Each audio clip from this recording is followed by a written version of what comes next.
안녕하십니까. 발자국TV의 진영수입니다. 아침부터 날씨가 푹푹집니다. 이 또한 지나갑니다. 세상에 영원한 것은 없습니다. 순환하고 순환합니다. 그 속에서 어떻게든 살아남아야 됩니다. 어제 부동산 대책 모든 수장들이 나와서 하는 걸 보면서 넉대 소년을 연상케 했습니다. 정부 말을 믿고 집을 팔았다가 후회하는 사람, 또 집을 샀다가 후회하는 사람, 둘 중에 선택을 어떻게든 본인이 책임을 지고 투자해서 책임을 져야 됩니다. 누구 탓해봐야 아무 소용이 없습니다. 역사적으로 절대 나라가 가난을 구제하지 못합니다. 가난, 대물림은 자기 본인 선에서 모든 것을 끝을 내야 됩니다. 우리보다 많이 배우고 세계 정세에서 지금 현재 그 자리에 있다는 것은 보고 듣는 것이 우리의 100배, 1000배, 10,000배 이상 정보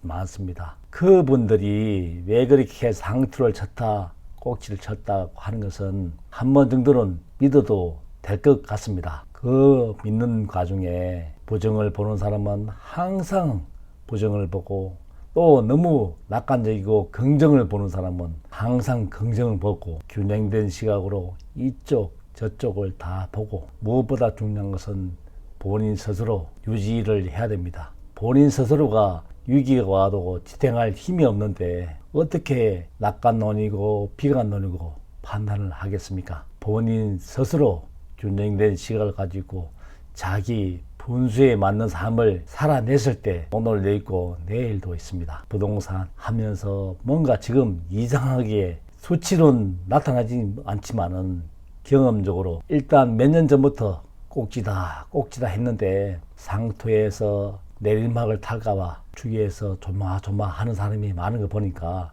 뭔가 이상하게 돌아가는 조짐을 봤습니다. 개인적으로는 내년 대통령 선거까지는 이 조시대로 밀고 나갈 것 같은데, 금리가 정상화되면 그때 많은 문제가 발생할 걸로 예상됩니다. 금리가 0.5%에서는 빚을 냈다 그러면 본인 스스로 50만원, 60만원 냈다 그러면 아무것도 아닙니다. 연끌해서 했는 사람도 집값이 올라가니까 본인 스스로 자화자찬하고 엄청 흥분의 도가니에 들떠 있을 것입니다. 그러나 금리가 정상화되면 지금보다 2배, 3배가 올라가면 100만원, 150만원 넘어가면 자기 봉급의 3분의 2 이상이 들어가면 그때 문제가 발생합니다. 본인도 먹고 살아야 되고, 그래서 제 경험을 이야기하면 IMF 때 금리가 30% 가까이 되면서 맞벌이를 해도 그 맞벌이해서 그 높은 이자와 원금을 다 갚은 경험이 있기 때문에 저당 잡힙니다. 자기 인생을 저당 잡힙니다. 왜냐하면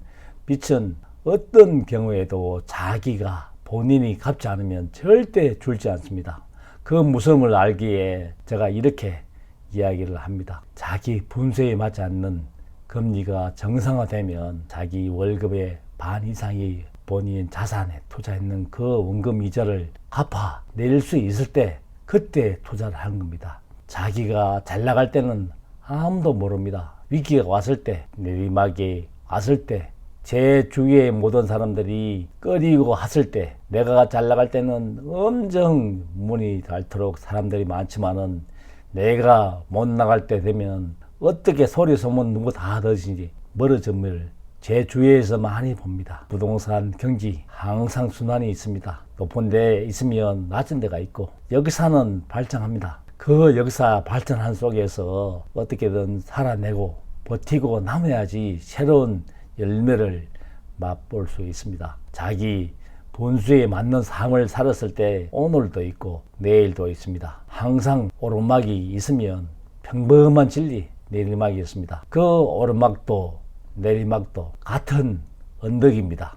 내가 보는 시야에 따라서, 시각에 따라서 엄청 달라지기 때문에 자기 본수에 맞다 그러면 항상 준비하시고 또 투자를 해야 됩니다. 과도한 내가 너무 무리했다 싶으면 구조조정해서라도 자기 균형에 맞는 그 삶을 살아야지 자기 건강도 지키고 자기 목숨도 부지할 수 있습니다. 자기 분수에 맞지 않는 모든 것은 한순간에 물거품이 될 수 있습니다. 제가 경험적으로 부동산 업을 하면서 뭔가 이상하게 정체되어 있고 옳은 것 같지만은 그 속에서 불안 초조하는 사람들이 많은 걸 보고 개인 스스로 제 주위에서 봤을 때 저축하는 사람이 없습니다. 저축하는 사람이 없다는 것은 옛날에는 그 어려워도 저축을 하고 살았는데 지금은 하루 먹기 하루 살다고 다 소비에 지향하고 개인 저축을 안 하는데 위기가 오면 어떤 눈앞에 모든 것이 펼쳐질 때 그게 걱정됩니다. 위기가 왔을 때 그때를 위해서 내 돈도 저축하고 건강도 저축하는 의미에서 백신도 접종하고 그렇지 않습니까? 저축하지 않는 삶이 얼마나 불안하겠습니까? 저축하는 그 습관이 오랜 전통으로 남아서 저축이 또 저축을 하라 둘 쌓은 벽돌이 무너지지 않듯이 오늘 하루도 저축하는 삶을 살기를 간절히 바라봅니다. 발자국 TV의 진정수입니다.